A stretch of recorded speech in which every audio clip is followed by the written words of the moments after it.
I said, hey, we finally broke 20,000. You're like, ha, ha, ha, tomorrow it's going to be down to 18. Suck it, Christian. It's at 31,000. I'm having a party. I'm punking everyone on Twitter. Having a great day. Great day already, and it's only And 8:17. great week because we got so much wrestling. We got so much wrestling coming up. It's not even funny. It's not even funny. I refuse to laugh about the amount of wrestling we have coming. We had great wrestling last week. We got Big Ten schedules. We added a bunch of matches to the Burroughs-Taylor card. And yesterday, USA Wrestling, and we're going to get to this, probably not just this yet, the announced rosters for the Henry Deglaine tournament in France. And we are sending 3 huge squads for freestyle, women's, and Greco. So a lot to get to there. But I figure we got to start with the Big Ten schedule, Ben. I mean, we ran dump. What'd you say?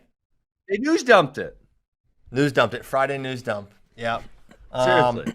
That was New Year's Eve news dump. I'm not sure why, but it doesn't matter. I don't care. I'm glad we didn't have to wait anymore. I'm glad they're out. And man, I'm excited. I'm excited for them. We're gonna get action, this Big Ten action this week. There's a few, yeah. Minnesota, Nebraska, and Michigan versus Rutgers, I think, are the only 2 duels in the Big Ten this week on January 8th, which is Friday. Which, other thing, the Spartan Combat. Else Friday. Yes, the Spartan Combat event. Yanni versus Ashnault. Kyle Dake versus David McFadden. Gabe Dean versus Mike Mock. They're trying to get veto a match. So that's gonna be on Flow as well Friday. So yeah, huge freaking week. But yeah, excited for that. I guess, Ben, did you have any thoughts or first impressions at the Big Ten schedule?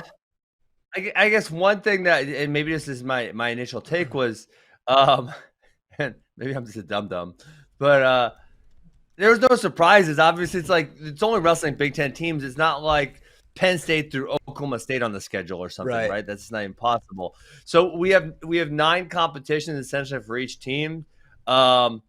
And really, when you think about it, there's not a lot of bad teams in the Big Ten. So, Michigan, Ohio State, Penn State, Iowa, you're pretty much Nebraska, any way you slice it, you're going to get some really, really high-level matches. Mm-hmm.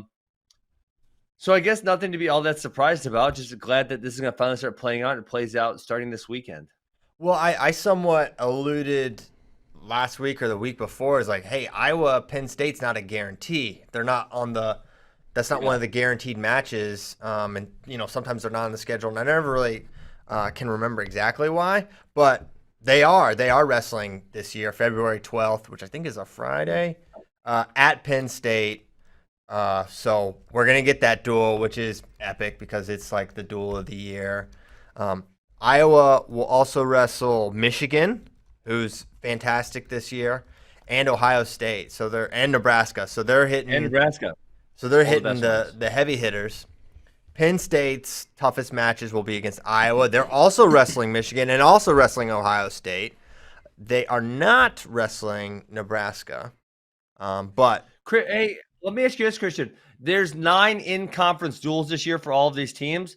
Is it usually 9 or is it like 8 or 7 or something?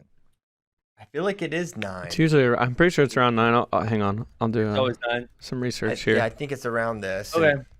I like that they're doing like the tries, and I don't think there's any quads, but I think there's several. There's tries. no quads, but that's there are. Yeah, there's a lot of other teams doing quads. Like I believe Oklahoma State maybe has a quad this weekend. So I was kind of disappointed they weren't doing any quads because I feel like they could have very easily gotten all 14 teams to wrestle each other in some way, shape, or form if they would have used tries and quads. I agree with that, and I think that would have really helped with like seeding, considering who knows how they're gonna seed this, and not everyone's gonna get to wrestle everyone. That would have been a possibility otherwise. Yeah. Speaking of Oklahoma State, they had their wrestle-offs. We'll bounce around a little bit, but Dusty Hone lost to Cade Brock 3-2 close match. Your hero. Cade back in the lineup. Dusty Hone's really good. And then you had Bulu Allen beat Caden G-Feller, which was also very notable. Those were, I think, the major results. I don't think anything else. Travis Mastro Giovanni beat Reese Whitcraft. Yeah. Oh, yeah. That's a good one. Wait. Or Jacason Burks. I thought he beat Jacason Burks. He did. I'm pretty sure he wrestled He beat Whitcraft both? as well. if they wrestled a Sure. Yes. I'm looking at the Oklahoma State release. It has 2 matches at 125. Reese beat Colton Klein, and Mastro beat Jakason Burks. Dayton Fix back in the mix. He won by fall. Obviously, there's no one that can touch him at 133. Hold on. But Brad, I got a tweet right here that says Master Giovanni defeats Whitcraft. Yeah, 3-2 to finish the day. Okay, so they must have had that. Extra Wrestling and GIA. Oh, here we go. Post-duel exhibition. Mastro beat Whitcraft. There we go. It wasn't in the main little section here. That is big. So he'll be the starter then. I don't know I'm why you sure. wouldn't. Yeah. You got to go with him. Yeah. Nice. So Cade over Dusty Hone 3-2. Boo over G. Sheets won. Whitlake won. Plot. He won. He won as well. Gear. No Montalvo. And no, there was another big guy. Ferrari got to win though. Yeah, he beat Serber. And They're gonna have 3 true freshmen in the lineup very likely now. Yeah, the Mastro, Plot, and Ferrari. Yeah. Mm-hmm. Yeah, so they're gonna be good. I guess I should give up on the Sean Streck Oklahoma State thing. I don't He's I not mean, here now. Not good anyway. I oh my god, I just read a profile of someone yesterday who wasn't. I'm blanking on who it was. It wasn't great, but it was one of the lines. He opened up the season with a win over Sean Streck. I started laughing because you think Sean Streck's a superhero. I don't know if I think he's a superhero. I think he is a superhero compared to what they had at heavyweight last year. he is actually Spider-Man. So By the way, I just chose Nebraska randomly to look at their schedule over the past few years. In the past 4 years, they've wrestled 9 Big Ten duels, so it sounds on par. Normal. yeah, but I agree with you, Ben. I would have liked to have seen them get it going early. But it's cool. I mean, so really everyone wrestles 2 weeks, right? There's a couple teams. I think 4 teams wrestle the 8th, but basically everyone's in action as of like the 15th, 16th time period. Penn State opens with Rutgers, interestingly, which has all kinds of interesting nuggets because 141 would be Rivera versus Nick Lee, we believe, which is just an absolutely fire matchup. But speaking of Sebastian Rivera, he apparently said he plans on using next year's eligibility too. Whoa, that's huge. Okay.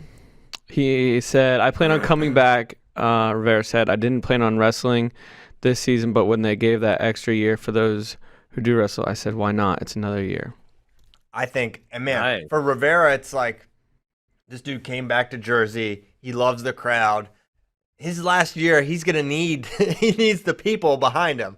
And obviously, there's no crowd. No crowds in Jersey. Crowd. Yeah, they banned all crowds. So I love that he's coming back. But the biggest question, the reason I said but, would think, will we have Nick Soriano? Is he going to wrestle against Penn State? Will he be? Well, he's definitely not going to wrestle against Penn State, Christian.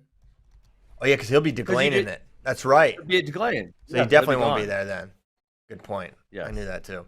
So we won't see him there. Do we have a Nick Soriano update? Because what's his name said? He's going to Henry Deglain. Give me a France. That's true. That's true. But Goodale was quoted as yesterday saying that they spoke with the Soriano family, and he said it was 50-50 whether he'll be back this weekend, but that seems like it might be a stretch. No, he's not going to be back. He's not going to be back this weekend. He's in Arizona. New Jersey, Christian, in all fairness, New Jersey is closer to France than Arizona is. Technically, he could be connecting in Newark and then to France. So, in a way, if the team is hanging out in the Newark airport, then yeah, maybe they would run into each other. I don't think he's going to be around the team this anytime soon. But I personally think he's going to come back. I really do. Hey, let me ask you. I was thinking about this, and this is going to be kind of a funny question, but I want to hear you guys shoot at it. So Mark Branch, his freshman year, was 8-9 going to the NCAA tournament and won an NCAA title with a record of 13-9, I believe. Am I right on that? Mode. Yeah, it's basically right. We've seen people in the Big Ten go 2-6 in the Big Ten or something because they're stacked. Will there be a 2-6 wrestler be an All-American this year? Will be 2-7, 3-6, somewhere in there. So someone entering NCAAs with Well, I'm sorry. Because they have the Big Ten tournament too, Christian. So let's say like 4-11. 4-11 All-American. I think there's a chance. 50-50 shot. I mean, listen, the guy you're describing is like a Chad Red, whose record can look a lot better because he hits a lot. But think about it. For real though, yeah. It's probably not going to happen this year. I'm sure because normally he's like first semester is a little tougher. He's down to weight. He's like kind of, and then Chad Red. You always know at the end of the season he's coming, right? So that may not happen as much with only 9 matches. But someone like Chad Red, someone that's really good, but maybe a slow starter, and also in the Big Ten, yeah, I think there's a very good chance that happens. I think there's a chance of multiple sub 500 wrestlers placing at NCAAs. Sub 500 going into. One. Listen, 149, Christian, you have, starting at number 11, you have Yaya Thomas for clearing Perriott, Storr, Mike Carr, Max Murin, Sammy Sasso. That's 7 in the top 11. Mm-hmm. So theoretically, the Yaya Thomas, who's on the bottom of that list, could meet the other 6 and go 0-6 and be in the round of 12, rated All-American. Right. Yeah, absolutely.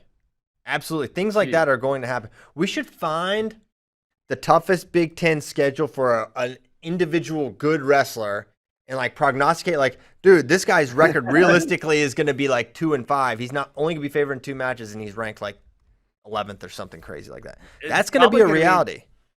Yeah, probably will be. I'm kind of looking through the weights and seeing which one. 149 appears to be the toughest to this point. At the Big Ten? Just in the Big Ten, obviously. Mm-hmm. Yeah, it's gonna be really tough. So we'll maybe that'll be homework for the next show. Absolutely. Find like the absolute toughest. No, this is obvious.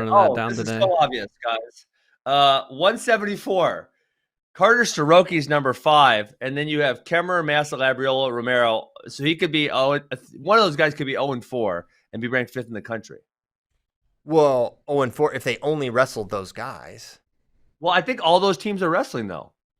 Right, but they wrestle other teams too. Sure. So you need to find like someone like Starocki. I don't think fits the mold necessarily, or even a Romero, because I think they're going to win more than they lose. But there's got to be someone that's like ranked like 8th to 11th or something national. I was gonna say like 15 to 20, like somewhere in there. That's gonna hit like 6 or 7 guys in the top 12. Yeah, we'll run this down. I'm gonna run this down today. Stephen Kyle Brackey homework assignment. He was a good student, I think. Mm-hmm. Definitely better than me. Okay. All right, I got. Hold on. I got 184. We got 9 in the top 16. Does that fit the bill? That probably you fits got Lyon, Webster, Weiler, Braunagel, Jordan, Assad, Venz, Brooks, Amin. Yeah, so someone like the legendary Owen Webster, I could see that applying. Even Jack Jessen. Jack Jessen. That's funny we mentioned him in this scenario, because looking when we were comparing him, whether he should get in the rankings here or who should get this final spot, he had just an absolutely brutal stretch at one point last year. And I'm gonna find it right here. 84 was stacked in the Big Ten last year. Yeah, it was really good. He had 4 straight duels of Braunagel, Caffey, Rocky Jordan, Billy Janzer. Yep. But I mean, and then earlier in the season, he had Andrew Morgan, Cash Wilkie, Max Lyon in a row. Brutal. He only wrestled ranked wrestlers last year. That's a tough life. life. How is do we know? We don't even know how qualifying is going to go, because in the previous years they've used based on just that season's data, but with not a lot of conferences not doing anything out of conference, it'll be impossible to have an idea of how good you are compared to non-conference foes. So how are they going to give out numbers? Well, I think there is a component of national rankings that is factored in, as well as the coaches rank, and I think that's going to be a big component. But do you see how that's almost virtually impossible, Christian? If you're in a silo and you don't wrestle anyone outside of no one wrestles anyone outside of this, it's relatively impossible. I mean, you can prognosticate from last season, but as we know, wrestlers changed over the course of years. So if we're all in this silo and no one's wrestling outside of it, you have no data points to see how good this group really is. No, there's no way to statistically do this right. All you can do is It's impossible. It's impossible. You just have to do your best. You have to use common sense. And what's interesting is the Big Ten's the only one wrestling conference only. Everyone else is going outside of conference. Correct. Yeah. Yeah, I wonder if they're playing themselves with that, or if they're like, well, the they're Big lucky. Ten. They're lucky they're the Big Ten, and pretty much every duel you're gonna see a ranked guy. Mm-hmm. But I mean, obviously, okay, but they aren't ranked based on what they've done this season. They're ranked based on what they've done coming into this season. Correct. And like I said, people can change over the course of a year, and some people aren't, right? We're not going to say Michael Kemmer's not going to get all of a sudden he's not going to be bad, right? But maybe someone of those in the teens, maybe they have an injury or a bad offseason. We've seen guys not be the same as they were the year before, and there's going to be no ability to compare them to outside competition. There's going to be there's going to be a ton of examples of things that don't make sense that you're not going to be able to rankings or statistically justify. It's going to be the toughest year for qualification ever by far. Yes. Unless there's something that happened in like the 40s. But it's just like not going to be right. They're just going to have to do their best. There's not going to be a good way, and you're not going to know where all these guys stack up. That's just the bottom line. It's going to be unfortunate, but I guess okay. Tough question then, Christian. Will the seating committee, will they slant towards the Big Ten more and just say all these guys are really tough and give them more qualifying spots than maybe they should have? Or will they go the opposite way and say these dudes have terrible records? Someone in the MAC or Big 12 is 7-1. This dude's 2-7. We're going to give the spot somewhere else. Which way will that committee slant, do you think? I don't know. Who's on the committee? I have no idea. Brian Smith's been on it for a really long time. Is he still on it? I don't know. Okay. I think they're going to slant more towards the Big Ten. I think they have to. Why would you have to? I mean, the obvious is if you have them all wrestle each other, that maybe the 2-7 guy is better than the 7-1 guy. But if you don't have them wrestle, it's hard to make that argument. I know, but I think they're going to lean on it's muscle memory, it's history, it's common sense as well to be like, you know what, Big Ten. But I think they kind of look I feel like they're going to weigh all that and they'll be like, okay, we went kind of like 50-50 Big Ten versus a MAC guy here. And this weight, we went with the Big Ten guy. They'll probably alternate. They'll try to do it fair. I guess if you can call it fair. I don't know if that's really the best word, but that's what I think you're gonna see. I guess I'm grilling you guys. I feel like I'm interviewing you guys. I like it. This is cool. What is our total? Do we have a running count on the amount of teams that are actually competing in Division I wrestling this year? Because, for example, all the IVs are out. Is there a total number we have? I can tell you the schools that are competing. All the IVs, Lock Haven. Franklin and Marshall. So that's not that 1, 2, 3, 4, 5, 6, 7. 7 that we know of right now. That's not bad. No. And I think what's that put us around 69, 70 programs? Yes. Yeah. Okay. Solid. It's not bad, right? No. I mean, because I would say this might be. If we say we get down into the low 60s or 50s, this conversation is not nearly as hard to have because now you're getting 33 out of 58 instead of 33 out of 77. You know what I'm saying? Yes. A much higher percentage would qualify. Mm-hmm. Yeah. It's going to be a mess, and I think as we get closer to the day and we actually see the full picture and how things are actually looking, and I think these choices when these coaches are not wrestling their starters or the guys they know are going to be starters, I think that's going to bite some of these guys. I mean, when you're going to get 8 matches, 9 matches, and you're sitting guys and you're like juggling your lineup, maybe you need to juggle your lineup. I don't know, but I think that could have consequences if not for qualification, for seeding. And I mean, some of these other teams, like how many matches is, for example, Oklahoma State getting? And I think it's all, but the Big Ten, they're only getting, so you guys remember, they're only getting 8 duels. And I believe it's relatively consecutive weeks. Man, if a kid's going to get corona, they have to be out for, I think the Big Ten rules 21 days. 17 now. 17. Okay. But Changed it nevertheless, for say if Ohio you get State it football. on a Thursday, Oh, Big Ten's such a joke. if you get it on a Thursday, okay, day 2 would be a Saturday, so that, or day 3 would be a Sunday, so then day 17 is 2 Sundays, so you could miss 3 weekends of competition with a potential positive test. I mean, that's going to put you down to a maximum of 5 matches, but if it's a double duel or something, then you're going down to 4 or less. So that is just a gigantic disaster. Or a quadrangular even. That'd be even worse. There's none of those in the Big Ten. So, looking at Oklahoma State's, they have something called the Cowboy Challenge Tournament. Have you seen this, Bracky? Yeah, that is like, I know West Virginia will be there. It's like 3 or 4 teams, and instead of being a quad, it's going to be like individual style, like we've seen some like they did at App State and Cal Poly and Bucknell this weekend. I want a last chance open. Well, Oklahoma State has all doubles. So they got Chattanooga, Oregon State, SIU, Little Rock. There's no weekend where they're doing singles except for the Bedlam, which is February 21. So they're going to try to get 15 matches ish, somewhere in there. Yes, they got 2 Bedlams, which I've always found sort of strange. So strange, right? Yeah, it's kind of weird.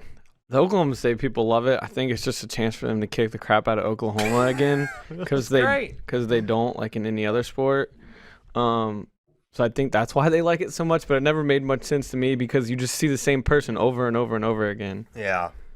Well, it was competitive. If you go back far enough, it was very competitive, but it hasn't been competitive recently.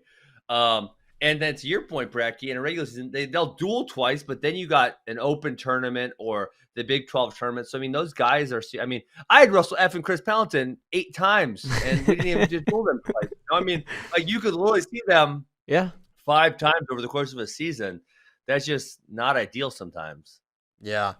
The Fighting Pendletons of Oregon State, they took them at North Dakota State. I got to tell you what, Gas Tank Gary was a big guy for us last year. Hopefully he's a big guy for us this year. They're trying to hold him down, not let him in the lineup, but we'll see about that.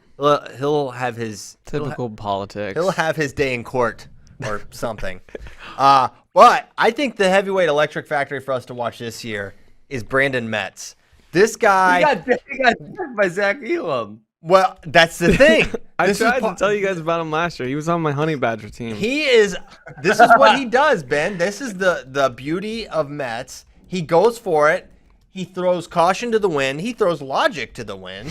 He just starts trying. He tries throws all the time, at the worst times, at the best times.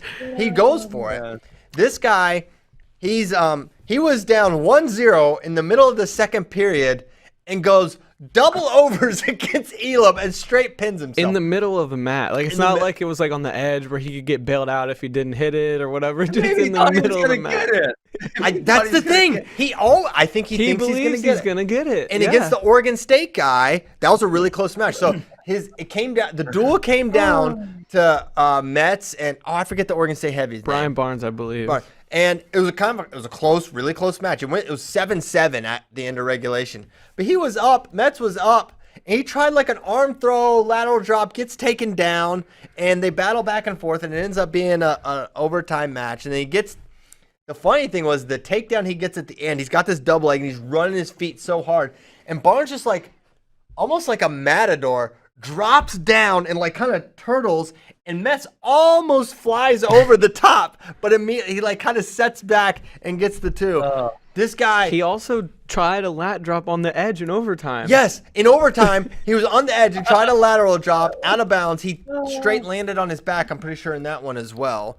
This dude he's a wild card. I'm sure he gives Roger Kish and Obi Blanc heart palpitations, but I'm here for it, and I love it. Ben, multiple times. Maybe they love it. Maybe they love it, too. They have to love it. Maybe, it's a wild ride. It's fun.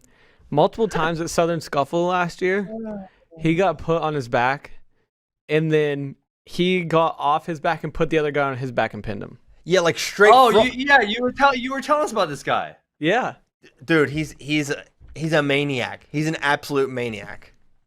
So yeah, I think we need to be on Mets watch at all times. Both his matches that I got to watch were fantastic. But yeah, that was a great duel. The North Dakota State Oregon State duel came down to heavyweight. It was a fun one to start. The best duel I watched was or I don't know. I don't know if it was the best duel, but yeah, probably the best duel I watched, or one of my favorites was Campbell, Virginia Tech. It was fun watching that. Because Campbell's like really tough at a lot of weights, but they're just kind of outclassed by Virginia Tech. Yes. They've got this 84-pounder.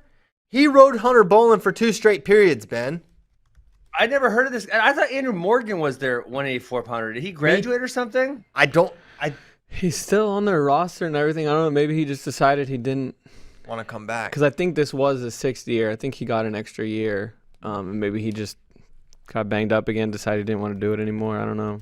Or maybe this other dude just rides him out every day, and he freaking quit the team because he hated it. So this kid's from Hopkins kids. He's from Alaska, which okay, you know, that's notable in itself.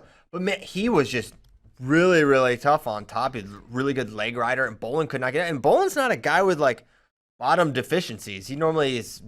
I mean, he's just like a solid wrestler. He gets out. He could not get away from this dude, and it almost. I mean. Different ref, different circumstances. I could have seen a ref calling another stall point against Boland. It was that like he was that helpless underneath there. It was hard. That guy is going to beat some good people this year, Hopkins. So keep him on your radar. I think he's pretty daggone tough. And the craziest match I saw was other than all Mets matches, the craziest match I saw was Andonian versus Josh Heil. Oh yeah. I mean, Andonian. He looked like a world beater in the beginning of this match. He was just like tattooing Heil and taking him down, no problem. He just looked really tough. And then Heil comes back, and both these guys basically could not keep the other off their legs, and it ends up being real close. And then Andonian had a Winn-Dixie Nolf thing, but they called double danger zone. It was weird. Double danger. It was that dangerous, Ben. But I didn't think Andonian had broken 90, but anyway, that got wiped off. There were a lot of challenges in this duel, but anyways, it was a great match. Andonian wins, so Heil was ranked 9th at 141. Now he's up at 149, so that was a big win for Andonian. He's got O'Connor next, I think this week, and that's gonna be. I don't think he matches up well with AOC because he does not give up the points. Yes. But anyways, it was a fun match to watch. Yeah. Oh, Andonian is so dynamic, though. I mean, I know Austin O'Connor doesn't give up points easy, but Andonian could put him on the board, boy. You really can. I could see him firing off a double. Like he's powerful. I could see him blowing through on a double, but I think the positioning and everything with O'Connor, he's gonna get a lot of points. And O'Connor's got crazy pace, and Andonian sort of faded at the end there. Andonian is so big. They had that's what I thought. It was pretty high scoring ACC final, 11-7 last year in favor of O'Connor. That's fun. And 10-4 in the duel for O'Connor. That would be January 15th. Okay, looking forward to that. That'll be a big test for him. So Ben, I guess your overall thoughts on the opening D1 weekend. I'm just happy that wrestling's back. It was nice to be able to watch some college wrestling matches. I mean, right, I kind of grilled you guys on questions about the qualification because my mind can't stop thinking about like how is this all going to work out, because number one, we've never had this happen before, and number two, there is going to be such a limited body of information for a lot of these guys qualifying and seeding at nationals. It's like my mind can't get over like how is this going to work itself out. And I mean, I know the answer is obviously it's not going to be perfect, but I really struggle with that. Yeah, I know. Okay, so you got to watch your Tigers some. We did a little bit. So NDSU they didn't give you the right feed or what? No, they just only produced the one mat. Okay. Yeah, Tigers looked really good. They went 3-0. Mako went 3-0. O'Toole went 2-0. One match, one exhibition. They look really good. I know Rocky Elam is going to be in the line. I think Rocky Elam's going to be in the lineup starting this Thursday, and I think we'll have the 57, 65 sorted out by this weekend also. Nice. Where was Elam? This was it a COVID thing or? I don't know for sure. It was I his just heard he was birthday. good. I saw him posting about his birthday. I can't go to North Dakota because it's my birthday, and I got a rule: I don't go to North Dakota on my birthday. I swear, like the night Oh my before, he gosh. was posting about he turned 19. Oh man. Wow. Speaking Actually, of a North little known fact: I celebrate most of my birthdays in Fargo, North Dakota, guys. Oh yeah, Mr. Summer birthday. Speaking of Fargo, I started the show Fargo. Have you seen it? I haven't. Oh my gosh. It looks. You mean the movie? No, there's a show now. There's a It's TV show yeah. I maybe based old. on the movie. I don't think it's based, but I think the Coen brothers did it. Same guys. okay. But it's insanely violent. I know David Bray, Mr. Squeaky Clean recommended it to me. Holy smokes. It's a little rough. Pretty good. I just finished Succession. Have you watched the show, Ben? No, Oh my never heard of it. gosh. Listen, I don't it is watch so many TV good. shows. You should watch this one. You should definitely watch this one. You will like it. Prediction. I almost started Fargo before I left for Christmas, but I chose Justified instead. So I'm working my way through Justified. Well, you got a right ways now. to go. That's a long show. There's a lot of seasons of that one, I'm pretty sure. I'm You on could season watch 3. You could knock out Succession in like a week or two if you were because it's just 20 episodes, but it's Oh my, 20 hours of TV, Christian? I don't got time for that. Hey, that's what my 3-year-old Ozzy, I don't know where he picked this up, but he just says, I don't got time for that now. It's so fantastic. It makes me laugh. But Max took him and my other kids sledding, and he kept saying, I don't have time for this. oh my, where did he hear that? That's hilarious. I have no idea, but it's the greatest thing ever. You'd be like, hey, Ozzy, come here. He goes, I don't have time for this. I have to go play with my trucks. You need that on video, man. That's a classic line. When he's like 10, he's gonna crack up seeing that. Classic. So you gotta. I asked you about snow. You're like, no, it hadn't snowed much. I checked your Instagram just story. snowed. It looked like a winter wonderland, and you have a sledding hill. My wife built a sledding hill outside. She built a hill. Yeah. Well, okay, the hill was there. She She's strung impressive. the wires along the tree. I think I put it on my story, so you probably can't see it on my Instagram anymore. But yeah, no, it's quite cool. Yeah, she strung some lights up to some trees, and lots of fun for the kids. I'm glad she had time for that. That's good. Yep. Okay. Ozzy has no time for the snow. Only truck shows. He does not have time for This dude loves the trucks. That's great. only truck shows. He's well on his way, Ben. These are all good Absolutely. signs. So, I don't know where we want to Hey, go. Yeah, I know where I want to go. I Let's know go there. exactly where I want to go. Because I do have time for this. And Ozzy, as much as I love to talk about a 3-year-old, we got to talk about something. Gilman, Aruja, Soriano, same bracket next weekend. I know. Oh, yeah. I'm in for that. I am in. For sure. I'm so in. So if you don't know what Ben's talking about, the Henry de Glane wrestling tournament in France is going down. Starting the 17th is when the men's freestyle will wrestle. And our squad here, and Tyler is pulling it up here for the wrestlers. You don't need to pull the coaches in there. Vito, Gilman, Soriano at 57. Interesting thing here. Cologne There we not going 57, even though it's +2. I found that. Joe Well, Colone's not going 57. no, guys, that's the rule. What's the rule? You can only have, isn't the rule that you can only have 3 Oh. participants from your country, correct? Was that just at rankings tournaments? Hankings. I thought that was the UWW rules that you can only have 3. You might be right, Ben. You might be right. Yeah. Where's So- Nomad? So Cologne is going 61 for this. So maybe he wanted to, and they said no. It's Vito, Gilman, and Soriano. So yeah, all 3 of those guys at the same weight. Green Yanni may wrestle for the 3rd time in like a month and a half. Mm-hmm. Which, you know what? Who's mad about that? Dake's going. DT and Zahid both at 86. Would love to see Yep. that. They hit in like 2015 or no, it wouldn't have been 15. It would have been 16. Midlands, 8-0. Well, yeah, they hit it. Yeah, they hit it Midlands, but they also hit at they hit internationally. I think it was 10-3 in like 16 or Right. 17. Both guys gotten so much better. So I'd love to see that one. And Snyder and Gwiz going at 97 and 125 respectively. And we don't know internationally who is going. I know Azerbaijan. No idea. Azerbaijan's sending a team, but who is on that team? I don't know. You don't know, and so do the other international teams have to turn in rosters by a specific date or nothing? I think it's not necessarily like uniform for all these tournaments. Got So I don't know the registration situation for that. Hopefully more will come out as they start to promote it on the Glane side. Obviously, USA put out our rosters, but that's not theirs. What weight is 67 kilograms? Because that's got to be. I'm doing the math on this right now.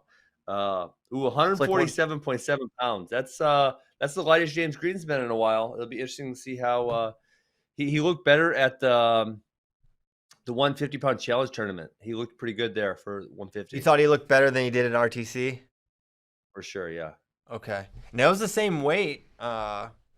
And really, RTC, he weighed in on the first day, 3-hour weigh-in or whatever, but then he wrestled the rest of the day. He may have missed one. I think he missed one match, but, he was 24 hours plus from making that 149 or whatever he made there.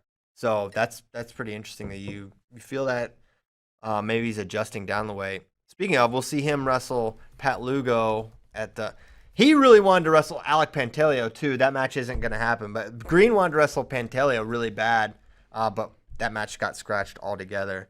We added a bunch of matches to the Taylor Burrows card. I don't know if we want to talk about that. I hope. Can I just say I hope this trend continues of these international guys, and we've talked about this before, is their non-visibility traditionally, but now James Green. He wrestled, if I'm missing something, he wrestled RTC Cup. He wrestled in the 150 tournament. He's wrestling again on another card with you guys. Then he's going to Henry DeGlane. I mean, we're going to see him 4 times in the course of, say, 2 months or less. Like, that's not something we usually do, and I love it. I hope this, doesn't stop. Yeah, I mean, I don't anticipate it stopping. Certainly not on our end. If we can help it, we hope it continues. We think it's great. And yeah, I think it's a way to continue to build these guys' profiles. We've talked about it so many times. I don't know if it needs brought up again, but maybe James Green would compete a good many times. But if half of those are going down in Siberia and France while people are asleep, or it's not the most opportune time, or it's a little tougher to promote because you don't know who else wrestling when, it is a little tougher. So I think more domestic matches is great for fans here who are more accustomed to the college wrestling, and that's the times are a little more catered to them. But yeah, we didn't really talk about Arujau, Gilman, Soriano. I mean, I'm excited for that. We haven't seen Arujau versus Soriano since Senior Nationals, where Vito took the match late. Gilman, Soriano, we haven't seen since Soriano's true freshman year. It was a 3-2 win for Gilman at Carver. So they were really close then. And man, that season, that year, Gilman went on to be world silver. Yeah. And then, I mean, that would all 3 of these matches, any way you match them up, right? If you round robin them, they're all interesting because Vito had the win over Soriano. It was really competitive, but he's been just on fire lately. I mean, he's looked really good every time we've seen him. Gilman, Soriano, they wrestled all the way back. And you just have to, I guess you have to assume that Soriano has gotten better, but I think that one's still going to be like a 2-2, 3-2 type of match because they both don't really make unforced errors and they have great positioning, good cardio. And then obviously Gilman Arujau, have we ever seen that? I don't think so. I don't think so, right? So, and that one is like, well, we've, initially you were saying it was Gilman fixed Lee, right? But then Gross beat Gilman, but it was kind of a questionable match. The weigh-ins weren't at 57, but now it's like, can Arujau break into that mix? Because I really think if we're doing tiers on this one, you might just have one big tier of like 6 or 7 people at 57 kilograms that could make the team come April. And I know you might argue, Christian, you might say, well, if Gilman loses to Arujau, I'm not putting Arujau up. I'm taking Gilman down, and I'm leaving Spencer and Dayton in that top tier. But I feel like you could put Arujau and Gross and Surya. You could put them in this tier. I I think there's a definite case for that. I don't disagree. I think just Spencer looms large there, and Dayton and Gilman have proven. But yeah, I mean, you can't deny just how Vito looks, right? He looks fantastic, and you can't deny, as far as most diverse scoring opportunities, scoring ways he can put points up. Vito's is as diverse as probably anyone short of Spencer, right? Like Dayton is probably the best top wrestler at parterre, but from neutral, Vito's got a lot more ways to score. But Dayton beat up Arujau pretty bad last time, and I know that was like 2019. Maybe we're saying that's old news, but Was 6-0 at one point. it was 6-0 Vito, I know, but then he got teched, right? And I just think with so many guys with Dayton, it's just a matter of time before he gets on top, and he just does bad things, right? I still maintain it's Spencer, Gilman, Lee in some order, but we'll see where Soriano fits in and Vito, but I don't know. That's where I'm at right now. But I think you're right. I think there's a really good case for just one mega tier. Throw in Gross, throw in maybe even a Cologne, and then you've got 7, 8 guys that are just absolutely ridiculous. And I think, matchups are going to really matter here. Like how you build this bracket could be one thing. Like, I don't know. I don't like. I think Vito probably doesn't match up great against Spencer. Right, but he could knock off a Gilman or maybe even a Dayton, right? But whereas those guys could match up better against Spencer for all we know. And then there's Soriano, who's, the enigma of enigmas. We don't know where exactly he fits in, but we know that basically hardly anyone can ever take this guy down. Vito did it, but it's very rare. And, has he gotten better? We haven't seen this guy. Whereas with Vito, we've seen him wrestle and wrestle and wrestle. Soriano... When is the last time we saw him wrestle Senior Nationals? Yeah. When else is? I think so. I don't know if he did an international thing. And that's the thing with Soriano. He's always been a guy that like kind of goes off the radar for a while. You don't see him compete forever. And then he comes back and he's, really, really good every time. Senior Nationals. So he hasn't wrestled since over a year. We're coming up on 13 months now since he's last wrestled. Man, so Christian, I know you said when I asked you after the Gilman Gross match, you said, hey, your feeling was because of the weigh-in that match shouldn't be counted into seeding criteria for the trials. So like the DeGlane, are you counting these matches because they're only 1 kilogram less? Are we counting these matches now, or how do you feel about that? I don't know. I think I would almost guarantee they will be counted. Yes. I feel very confident they will be. I think they probably should be a UWW tournament. I didn't know what the weigh-ins were at for Gross and Gilman. I thought it was +3. Okay. I didn't know that. But that makes sense. So I mean, maybe they should count them. Maybe they should just count everything. I would be open to that. They're just I know they're a little choosy with things of that nature, but it was a freestyle match, freestyle rules. It wasn't in a cage or anything, so I say count it.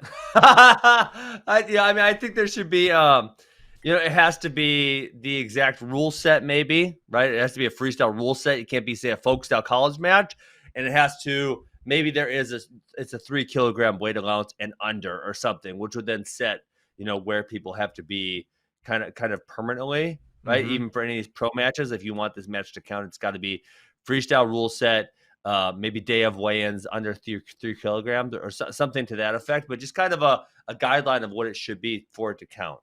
Right. I mean, all these matches have USA Wrestling refs and UWW refs, so I don't know why not. I'm fine with counting everything. But I think if you count some, you can't like pick and choose. You can't say RTC Cup's in. Wisconsin things out. I think you got to factor it all in. But I think, it's such a unique thing because normally this kind of stuff wasn't happening, right? So it wasn't factored into any criteria because these sort of events didn't exist. Now they're becoming more and more common, and I think that'll continue. So I don't know. I'm curious who you like in this 57 group. it makes my head spin. I don't know who to pick. And I said I'm very interested in the matches any way you slice them. Any of these round robin. We haven't seen Soriano in a year. Gilman did not look great, in my opinion, against Seth Gross. Which when you say matchup, Seth Gross possesses some very specific situations that you have to be able to score in. Otherwise, you're just not going to do well. You know what I'm saying? Like if you can't score from that shin with or stay out of there, it's going to be a hard time for you to win the match against him. And then Vito's looked so good, but it hasn't been against that top tier guy. So who am I going to pick? Well, and obviously we don't know the matchups, right? Right. I'm gonna go Gilman. I'm gonna go Gilman places the highest. Okay. Frequently, we go to this tournament and we ball out because it's not internationally that deep. Yeah. So it would seem like our guys will hit, especially these three are so excellent. And I don't think Rush is gonna say it could be a different year because it could be different this year because there's so few tournaments. Everyone could converge on one and be like, oh man, they're actually having one. Let's all go there. So I don't know. Yeah. And the Azerbaijan sending a team is maybe an indication of that, but we don't know at this point. Man, I don't know. I think Gilman is going to have a really hard time scoring on Soriano, and I think Soriano is going to have a hard time scoring on Gilman. I think that is a Dayton Fix, Nick Soriano type match where it's like be really tough. If Vito's got the most offense of all three, I feel really confident saying that, but I also think he has the most defensive. He'll give him up, right? He'll give him up in the name. Yeah. He's a shootout kind of wrestler. And I don't know if that, he beats Soriano. So I don't know. I kind of like Vito or Soriano here for whatever reason. No real reason. Well, who you picking? Come on, gun to your head. I'm not picking yet. I'm not picking yet. When are you gonna pick? Next week? Right. I'll pick Soriano. Okay. I'll pick Nick. Place highest. Kyle, you got to pick two. Take Vito, then we all picked one, and then we don't hate anyone. I'll take Vito. You don't really have to. I'm just kidding. I mean, beat Nick last time they wrestled. You beat Nick, yeah, why not? Third man. There's not really a bad pick. There. No, honestly, if you're like picking a name out of a hat and like you're like stuck with it, it's like okay, that's not bad. Gilman, world silver. Vito beat Soriano. Soriano is just ridiculous. So yeah, I want to see Nikki Sunshine, Nikki Arizona. How does this guy look? You got a tan? Does he have a tan? He looks tan. Is he going there so he can maximize the hardening of his solar callus, a la Kyle Dake? Who's to say? Or is he going to defect to Italy while he's in France? Stop. He's not doing it. He's not doing it. He's not doing it. He wants to make the Olympic team for the United States of America, Ben. Man, 9:05, and we haven't talked about Burroughs Taylor card like at all. We added a bunch of matches. Why don't we talk about them some? So, go. Bad news. No Berger Wick match. Wick is unable to wrestle. I'm not sure if they disclose why, but I don't want to say. So I'm not gonna say. But he can't wrestle. He wants to wrestle, but couldn't. So we're like, oh darn. But then we're like, Alec Pantaleo, you like always want to wrestle people, right? And he's like, yeah. So he's like, I'll wrestle Tyler Berger. Sweet. The day we announced Pantaleo Berger's like, sorry, got injured. So now he can't wrestle, unfortunately. Obviously he wanted to. And then we couldn't make a match happen with Pantaleo. So Pantaleo's unfortunately not going to be wrestling on the card. So that's the bad news. Now here's the good news. We had a pile of really good matches, including Askren Wrestling Academy's Tristan Moran, going to start off the show against Mitch McKee. Excited to get Moran. He's been trying to get on these for some time now, so I'm excited he's going to wrestle. He really wants to wrestle, although he is not super experienced in freestyle, but he's training a lot. Mitch McKee isn't either, so this works out perfectly. Well, we've been working on this for headlock defense, that's for sure. And some underhook defense as well. We touched him up in those areas. He actually just did. He actually replaced Evan Wick and taught leg riding camp last Saturday, and he was outstanding. He does a great job with the kids. That's awesome. Yeah, he has a lot of stuff. He had a lot of ways to Yes. score. He's a very fun guy to watch wrestle. So that'll start it. That'll kick it off. Ronnie Heaton taking on Desiree Zavala, second match of the evening. And then out of retirement, Win Mahalik back in the mix. Never thought. Yeah, where did that come from? They, back when in like July or whatever, when we were like looking for matches, or I don't know if it was before the first match or whatever, they like slid in the DMs or he did or whatever. He's like, hey, if you're ever looking, Win Mahalik would definitely be down to do something like this. Really? Yeah. And then Okay. when I tweeted, hey, we're looking to add matches, they once again reiterated like Win Mahalik would wrestle just about anyone. And Nate Jackson is also about that life and always wants to wrestle all the time. Nate Jackson obviously in, and I was like, is Nate Jackson going to want to go up? Win Mahalik's big, right? And 215, Yeah. they're wrestling this match at 215. Nate Jackson's an 86 kilogram guy. He says, I don't care. So that's like a 97 kilogram match. It is. Somewhere around there. Yeah, just like Damn. 97 plus 1. Because no, it is a 97, yeah. So That's a lot. That's a lot of weight to give up, Nate Jackson. I feel like Nate Jackson's gonna have a hard time if Win Mahalik comes in shape and ready to wrestle because Win Mahalik is a really, really big person. I know but man, Nate is just so, man, he's just so good offensively. I think it's gonna be tough for timing wise. If you're coming out of retirement, I don't think Nate Jackson is the kind of guy you want to wrestle, right? Because he's kind of a blow through you type of wrestler. Yeah. So, I mean, one of the things that I would see in this match is that I know the first thing that left me when I quit wrestling was my timing. Mm-hmm. And so if Win Mahalik can get in the low stand and slow Nate Jackson down a little bit in the beginning, because that's, we look at, say, Nate Jackson, Sammy Brooks, right? He'll blow through you. Obviously, with an extra 25 pounds, it's kind of harder to blow through someone who's that much bigger if they're in good position also.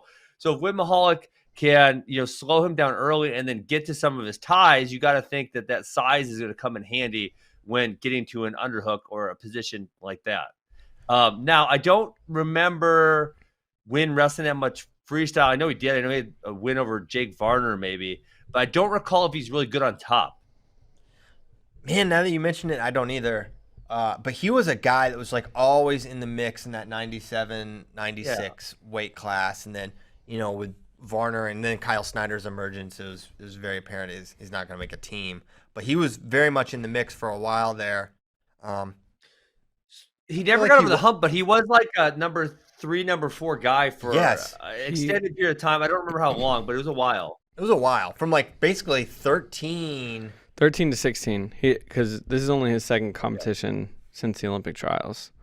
But yeah, in 14 he was in U.S. Open finals, and he was like 4th at trials that year, I think. He won the senior nationals thing in December they had in 2015, and then obviously qualified for the Olympic trials and wrestled there. Yeah, he's really good. It's funny, this sport is adding new fans all the time. And people are like, I'm not sure who this guy is, which is funny to me because he's, always been a guy in the mix inter tournaments for years. But if you're new to it, you might not know that Win Mahalik is super, super good. So that's just the third match. And Seth Gross, he's also one of those guys that just kind of always wants to wrestle people. And he's wrestling Zane Richards, which, I think Richards is an underdog here, but I think positionally, maybe he can make things a little more difficult for Seth. Yeah. It's just, did you guys just pick Zane Richards out of a hat? Because not that Zane Richards isn't good, but we talk about Seth just beat Gilman, and if I could have Seth versus Soriano or Aruja, well, I know you guys want that too. So how did we come to? I'm not in part of these negotiations, so I'm asking a question on how we settled on Zane Richards. Well, the other guys are not wanting to do this, or what? Well, Vito's doing the thing the night before. Right, we can't pay Vito. Okay. We can't pay Vito or Soriano. So, Soriano's gearing up for Declane. So I don't think he's gonna, he a pick his spot kind of guy. We haven't asked Soriano to wrestle in any of these, just because we're like, I know the answer, and let's just not waste our time. But hopefully one day. But yeah, I mean, it's just like, I know there's not a lot of people who. I think we reached out to Gilman. to run it back. But I Yeah. don't think anything That was a materialized there. very controversial match. Highly controversial. Oh, yeah. I mean, Zane Richards is a top 10 guy in the country at 57 kilos right now. He was third of the 2019 U.S. Open and beat Vito. Yeah, I mean, you would just, we talked about those tiers earlier. I think initially you had, the tier 1 Spencer. Sorry, I get new headphones soon. Tyler's hooking me up. Oh, sweet. So you got your Spencer Lee Gilman was initially our tier 1, and then your tier 2 would have been like Gross, Aruja, Soriano, and I think you would have viewed Zane Richard as tier 3 probably, if you're making that dynamic. I agree. Yeah, but right? Okay, he's a high caliber wrestler, and I wish it was Spencer Lee, but I'm happy that Zane Richards is wrestling, and I think he can surprise. I mean, he surprised people many times before. He's a guy. Folk style wins over Corey Clark. He beat Vito not that long ago. Zane Richards is also full of sound bites. I like this guy a lot. He's a cool guy to listen to. He's gonna have some interesting takes about this match.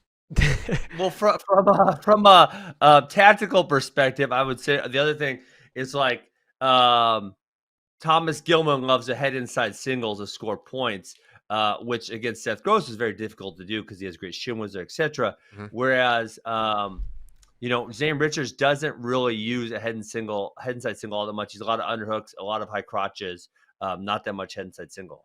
Crazy good go behinds. If Seth will take a lot of attacks. Now he doesn't miss much on his single, but if he gets a little extended on one, he can run the corner really fast, Zane Richards. So that'll be an interesting thing. But man, this next match, I mean, talk about matches I've never thought that would ever happen ever. Matt McDonough versus Ethan Lezak at 143. Yeah. How did you guys make this match? Well, I asked Matt McDonough if he wanted to wrestle. He really wants to wrestle, and we're working on some other matches with Matt that would be super fun. But wait, so let me ask you. So then, did you have Matt first, and then you went and found an opponent, or did you have Lezak and then you tried to find an opponent? So the way it came together,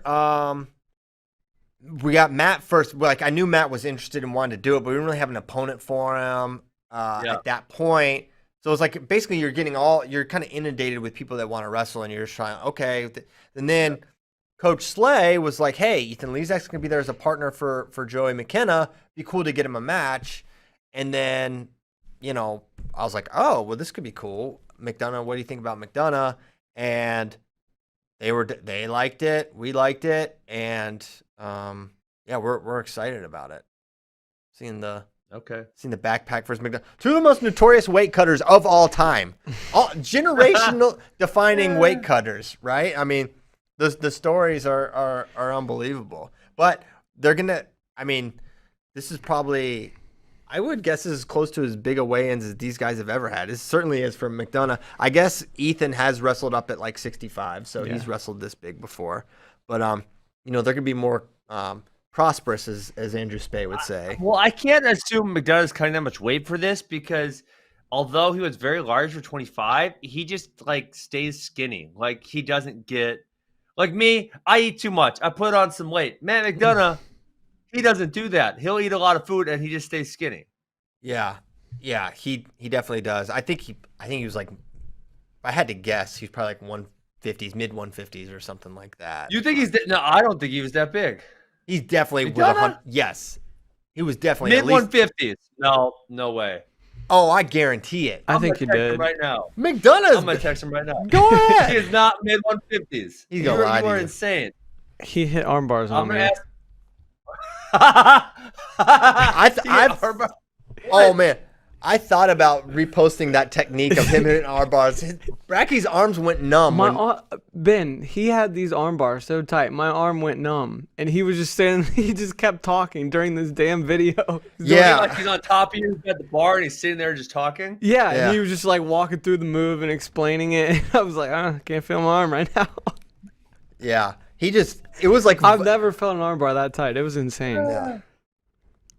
Hey, speaking of tight arm bars and Iowa Hawkeyes, I watched the Dan Gable film that you guys put up. Oh, yeah. Man, it's funny because that was made in like 97, 98. Just how much the film techniques have changed since then. But I enjoyed it. I think I had watched that sometime a very long time ago. I think I had seen that. But it was really interesting seeing, the coaching staff at that time of Iowa was tremendous. You saw a young Royce Alger, young Jimmy Zaleski, young Brands brothers, young Brad Penrith. I mean, you had all these guys who were kind of legends, were super, super young, and it was fun watching that for me.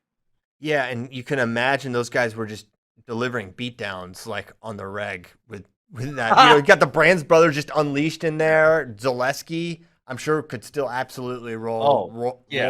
Royce for sure. So, I mean, can you imagine, like, in addition to this is the greatest team probably ever, right? Up there. 97. Oh, yeah. I mean, there's some. I mean, we've argued about this. Did we do this in the coronavirus quarantine? Because if not, we should have done this. We declared so many things. I forgot all the things we declared. Know. But we definitely did a bit about this. Was it or was it not? I don't remember. Think we did. I think we did, like, of the 2010s, maybe. Man, I don't think we did. Nomad did an article about this. At the very least, Nomad did an article about it. I can't recall for sure because we did so many brackets about so many things. But maybe we just talked about the article. Nomad has them as the 4th best season. Ouch. So he did seasons of all time. Okay, yeah, because they lost to Oklahoma State that year. Oklahoma State was ranked number 1 going into that NCAAs, which it's 8 All-Americans, 5 champs is insane. Yeah, that's insane. A pretty good day. And they had 6 in the finals. Mena lost to Guerrero. Big shout, Coach Guerrero. 97 teams technically set the record for most points in an NCAA tournament at 170, but Gable's last team is only 3rd when adjusted for current scoring. And yeah, they had the dual meet loss to Oklahoma State. So he has them 4th best season. That's it. Can you send the link to that article? Maybe put it on Twitter or something right now, because I vaguely recall looking at it, but I don't remember. Mm-hmm. Who's number 1? Just tell me who number 1 is, and I'm gonna read it also. The 92 Hawks. 92. So that would have been like the Brands brothers and Steiners and all those guys. 3 champs: Terry, Tom, and Troy Steiner. Man, interesting. They had I think 9 All-Americans. None finished worse than 5th. Wow. Crazy. So if I could have done the film, I would have really loved to see more practice room footage and him talking to the team. I mean, to me, that was the best part of it, those little clips. My wife was cracking up the one time he starts losing his mind on. Who did he start losing his mind on? My wife thought it was hilarious. When he said, "I recommend it." Yeah, that was the best. He's like, he's just standing there talking normally. He's like, and then he gets crazy for real quick, right? Yeah, he's like, probably not gonna give you a challenge match, but it might be a good idea for you to make weight. You just feel that, you ask Lincoln. It's different when you're out there. You feel it, it's up to you. But if you make weight, and he goes, "I recommend it." Like all of a sudden, just like explodes. He got really intense. Yeah. We've been saying that. Ben, I recommend it all the time. David Bray, we first saw the film, I don't know, how many months ago? Oh, I don't know. A long time ago. But 6? That part, David Bray has been obsessed with and just says, "I recommend it" all the time for months around the office. My wife was dying at that part. She thought it was he was like talking calm, and then all of a sudden he flips out. Yeah. Hilarious. I recommend it. It was awesome. Yeah. The other thing I texted you, Christian, and I know he obviously had the hip replacement that season, and I didn't realize he got a hip replacement because he broke his hip. I thought it was just because he got old and that's what you have to do. But man, obviously that was so 97. I would have been 13. I would have been a middle school kid, and it was probably because of the hip replacement. But Gable always felt to me like he was older than he was. So at that time, I think he's only 47 or 48 years old, but between that hip replacement and obviously he was going bald, it kind of made him feel older than he was. And now when you look back at it, it's like he really and I realized why he didn't, but he could have kept coaching for quite a bit longer. Oh, for sure. For sure. I think he was. I mean, who knows what the exact reason? I'm sure he's gone into them, but I think he just had. You just wonder about your health. Is he gonna maintain it? Right? Is he gonna be able to? The stress I think he put on himself and his body was just too much. And for 20-some years, that can take a toll. Yes. Tyler's gonna pull up that little 1 minute clip. It's a great clip. Hold on. But Matt McDonough says I'm correct and you're not correct. I think he's lying. No, he's not. He says he walks somewhere between 145 and 150. He said I'm right. He has been up to 155 before. He just told me I haven't seen 155 but a very few select times in my life. But it's happened. So it's not like audacious. It's happened. He said rarely break into the 150s. Okay. Fine. But to your point, I completely agree with you that he's not like a guy that like gets really big. He's remained spindly. This was quite a. I don't know how we got here. I wish I could remain spindly. We were talking about the card this weekend. Then we went on to Matt McDonough, and then Kyle complained about how his arms got numb from Matt McDonough arm bars. There you go. And then I said, speaking of Hawkeyes and tight arm bars, and then we went to Dan Gable. That's it. I'm just sitting there. We're at Wisconsin, the finalized road trip, and then I think Chris was like, "Hey, McDonough's gonna do technique on you." I'm like just sitting there working on my computer. I'm like, all right, cool. Like, what's he showing? He's like, this will be his top game. I'm like, I'm sick. Yeah, he's showing like the butchers and stuff. You know what, Tyler? I should find some select clips of that. He messed me up. Yeah, he was devastated for a while. All right, let's watch this. This is even better. Oh, this is the part we're talking about the part? Yeah. Oh, that's great. Coble, I might want you to dress this week. I don't know. I'll probably Russell Gillis right now. I'm not going to give you probably a tryout. You got this match, and then you got the Midlands. Then we're evaluated again. If you want to weigh in and get the experience, it wouldn't be a bad idea. I'd recommend it. Going out there in front of that crowd. Because if you haven't put many Iowa uniforms on in front of the home people, have you? Have you? You put that Iowa uniform on. Ask Lincoln about it. You're sometimes a stud, but sometimes you put that Iowa uniform on for the first time and you get a little nervous. Gillis looked up, saw 11,000 people looking at him. He felt great. All of a sudden, his legs got wobbly at Penn State before the match even started. Nothing like experience. Nothing like experience. Well said. That is such a great... Yeah. I mean, Ben, I felt the exact same way. I was like, who has all this? Does that footage exist anywhere? Where is this practice? Can you imagine what's on the cutting room floor in that? And like the nuggets of wisdom? I mean, like that right there is just like a 1 minute little nugget, right? I mean, yeah. I think... I love how his intensity is low and then jacks up and then he eventually brings it back down. Yeah. Yeah. Like he's he's such an intense guy, but I feel like he was not a big screamer though, Yeah. Interesting. Yep. I'm glad you watched it. A lot of people watched it, love the Gable doc, so thanks for watching. Thanks for the cool feedback on that. Those people probably had no idea like what they had with that practice room footage. No idea. I mean, the people that had the like Bader said on the show last Wednesday, when he was asking about, hey, can we get the rights to this film? They're like, are you sure this is really old? Bader's like, yes, I'm sure. They didn't know what they had with the whole finished thing. Like a lot of people don't realize what is like value to this community. So I thought that was cool too. Yeah. Okay. I would recommend it. I recommend it that you watch it. I recommend it. I recommend Lezak versus McDonough. I think that's going to be a kind of a crazy match. Both guys are pretty unconventional. Can we do it in folk style, though? Because I would much rather see this match in folk style than I would in freestyle. Well, I would too, but I mean, change the rule set on them. Let's just change. I do this to my kids sometime in the room just to mess with them, kind of like Gable move. Like, oh, no, now we're doing freestyle, or now you can't do this move, or just to mess with the kids.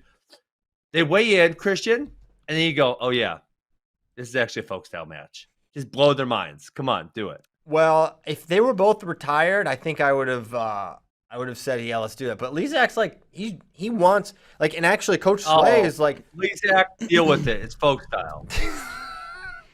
Wow, you can tell him that. They want him. They want to get him more matches in freestyle. Okay. They're it's serious business at the Pennsylvania RTC. Nashon versus McKenna was always happening. We had announced Shilson Golston previously, so yeah, 11 total matches. I think we're gonna I think the first 3 matches we're actually gonna live stream on social, so you'll be able to check the beginning out there. But then we're locking it up. Last 8. Nice. Yeah. Nice. I'm looking forward to it. Excited for Austin, and this is going to be an outstanding weekend of wrestling. Oh yeah, it's gonna be an all timer. Okay, let's go to questions. Hey, that tweet you guys just put up and took down, that was funny. Oh, the James Green one, you can flash it. Yeah, still waiting for FloWrestling to let me double up. It's a picture of that Burroughs. That is gonna be the most like memeable wrestling picture of all time. Burroughs sitting That's there. so memeable. With the yeah, it's a funny one. Okay.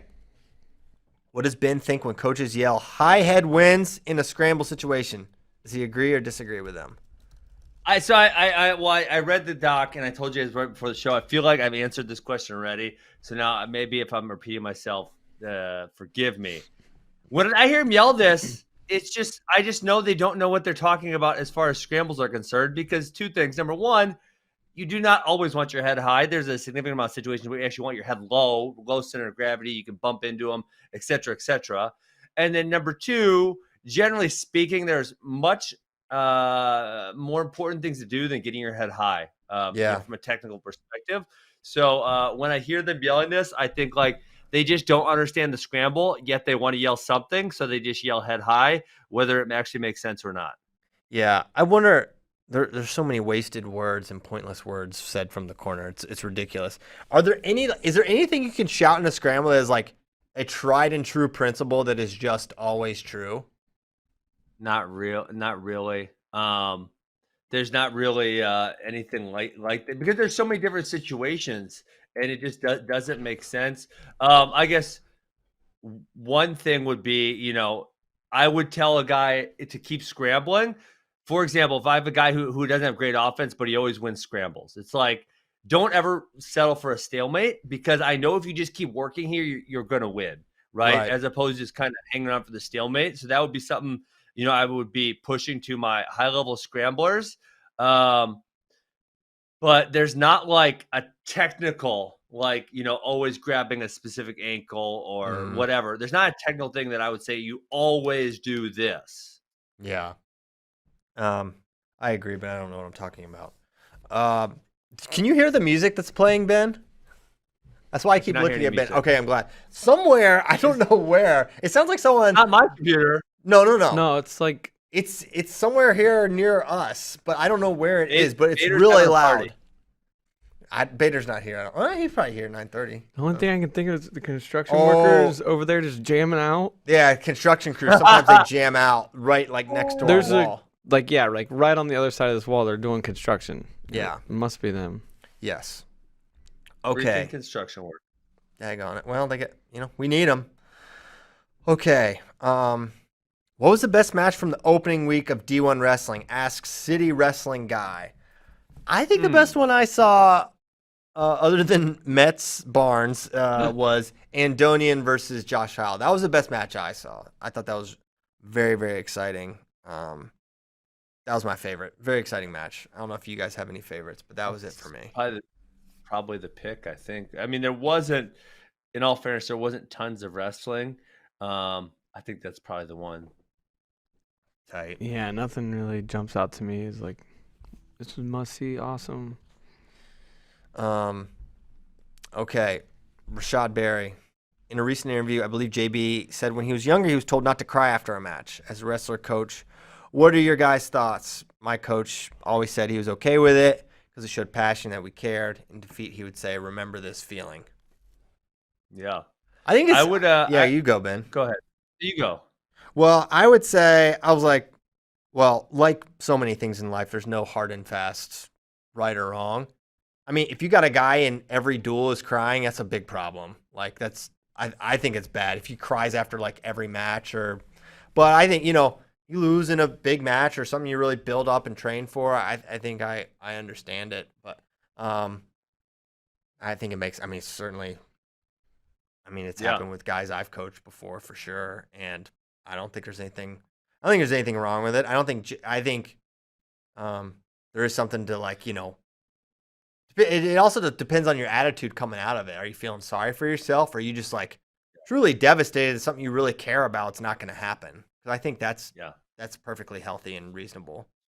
Yeah, I would say that I mean, like after my second NCAA finals loss or the Olympics loss, like I cried like a baby for way too long. I don't know how long it was, but it was a long time. I remember the second one I tried going. Coach Smith really wanted me to go to this damn after party, and I just effing sat in the corner and cried. I probably shouldn't even went. I probably should have been more stubborn. But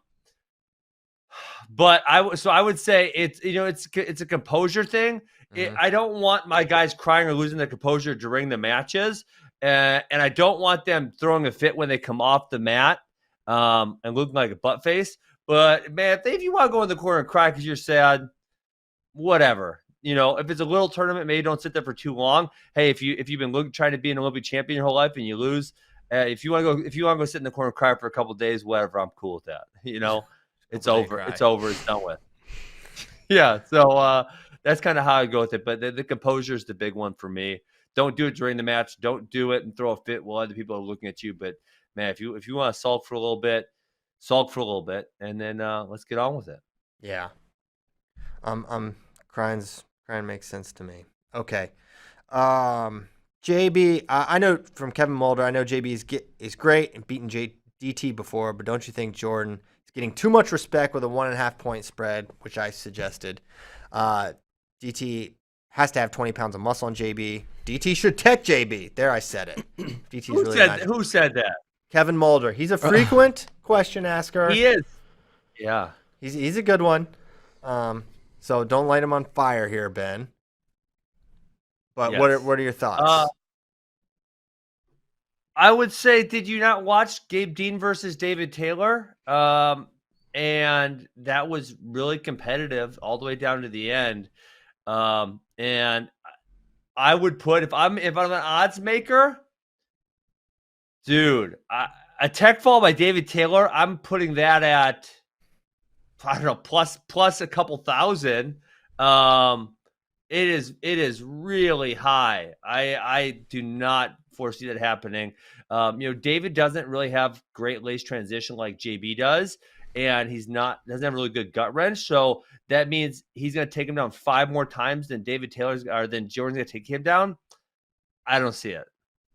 Yeah. If he wins this match, it's going to be on takedowns and counters and maybe some obviously we saw the cradle back in 2014, but that just seems like ancient history at this point. They're both so evolved from that point. Yeah, you have to figure it's going to be mostly takedowns. So a 5 takedown advantage against Jordan. I think Jordan has too much pride, I think, probably to get tech fault. I know it happened at the Olympics, but I mean, you just kind of throw that out. Throw that one out. Throw it out. For sure. So I don't I mean, I think this is like one of the toughest matches to prognosticate ever because it's such an unknown with the size difference. If they were both the same weight class, I think it's so much easier, but just not knowing how much size is going to have a factor makes it tough. But I don't think David should tech Jordan Burroughs. I think David is the on paper favorite probably without question. But beyond that, I think it's kind of crazy not to think this is going to be a really competitive match from both guys. That's how I feel. I think David's the favorite. I would be nervous so we're talking. I'm gambling. I would be nervous with a point spread. That's really close. I would not want to bet on that. If you're doing a +2, +1.5, I wouldn't want to bet on the spread because I could see it being anywhere in there. But if we're saying, hey, here's, David's a plus. I'm sorry, Jordan's a +140, David's a -120. I'm probably going to bet on David because that's just where I feel like who the favorite is. But it's gonna be close. I mean, I would be completely blown away if either of these guys wins by more than, say, 3 points. If it goes 3, if Jordan wins by 5, I would be blown away. If David wins by 5, I'd be blown away. I think it's going to be like really close in there somewhere. I can see 4 happening if guy down too late. He's coming. A takedown would give him the lead or whatever, or, cut it that much closer and they give up a late takedown. So I think four could happen. But, yeah, I think it's going to be absolutely it's going to be compelling and close, I think, right up towards the end. And Christian, even okay, I guess so I said 3. I think you're right. I think you're more correct at saying 4. But a 4-point win, just the Gabe Dean, David Taylor's the perfect example. It's literally a 2-point match, and Gabe Dean has to go try to win the match. And if he gets the takedown, he wins. But if he misses the takedown, the other guy gets it, then it's a 4-point match. So I think that's probably you're probably better than saying +4. And even a +4 could be like a down to the wire thing. Yes, exactly right. That's just kind of way freestyle works. Okay. This is kind of a funny question. What are each of your least favorite topics brought up on Q's from F's? And I asked this question because I think the actual answer is in the questions for me in another question.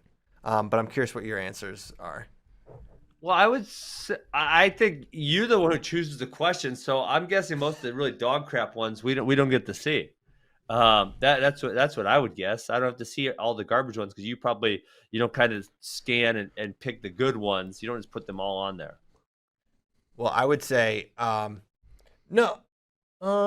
Yeah, that is true. But I was actually thinking of the questions we ask anyways. Like, what are the ones I'm like least interested in?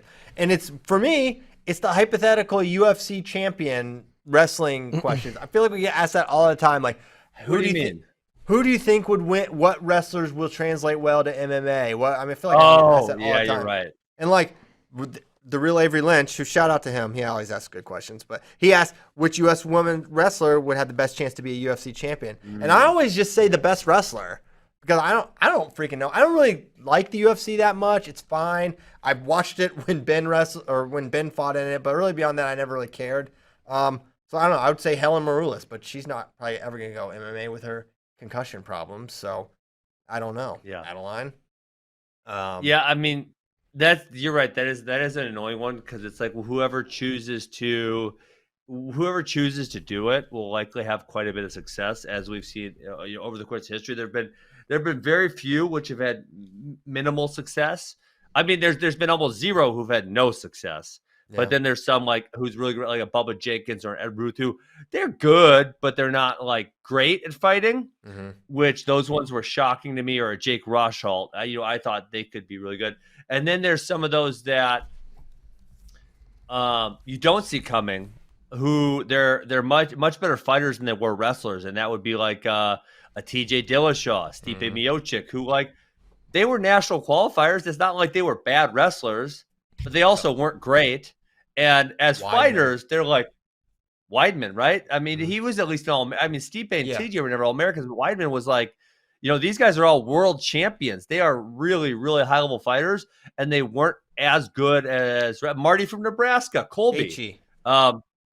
Gaethje. They're all much better fighters than they were wrestlers, and I don't really know why that translates. Maybe, a portion of it is because now, after that 2018, me, Henry, and Daniel, most of the best guys actually stay in wrestling.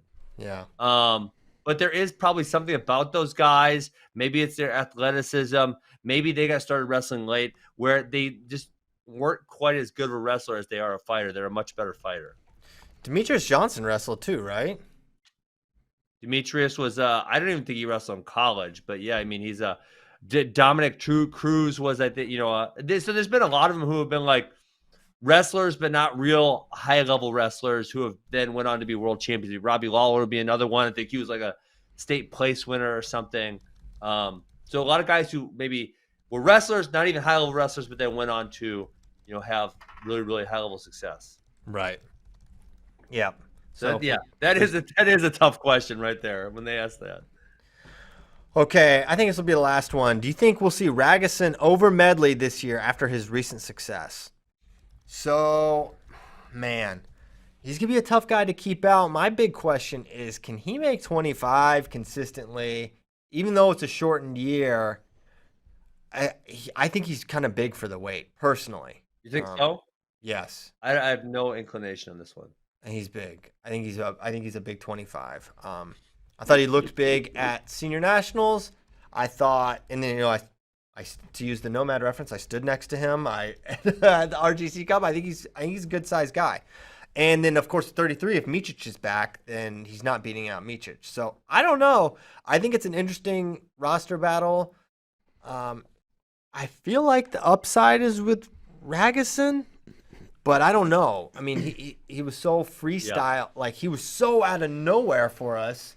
His freestyle success that I'm like, whoa, has he really just jumped levels that quickly? Well, yeah, because one of the things we referenced why it was so surprising, Christian, was he lost 3 high school matches last year. I don't remember. I mean, they're all to really good people, but nevertheless, he lost 3 folk style high school matches last year, and then to see him do that well at senior nationals was kind of a shocker. Right. Yeah. So I think we'll see him some, but I don't know. Well, if Micic isn't there, then obviously we'll see him probably full time at 133. Right. So yeah, that's one of the more interesting roster battles. Of course, the man Kurt McHenry also looms, but I don't think he's going to be in the mix just yet at Michigan. I think they're still trying to make him a bigger person because he's just a small 125-pounder. But hopefully one day we see him on the D1 scene. All right, with that, I think it's go time. Deep in the heart of Texas, we got a big old week. Ben's coming to town. Everyone's coming to town. So much good wrestling. Who knows what we're going to talk about tomorrow? Maybe we dive a little bit deeper on this card. So much to talk about. Thank you guys so much for tuning in all this weekend. Thanks for watching the Gable Doc. Man, it's a great time to be a wrestling fan. This is going to be an incredible week. We'll be back tomorrow on Hump Day. Bring more wrestling discussion. Thanks so much. We will see you then. Happy Tuesday. Peace.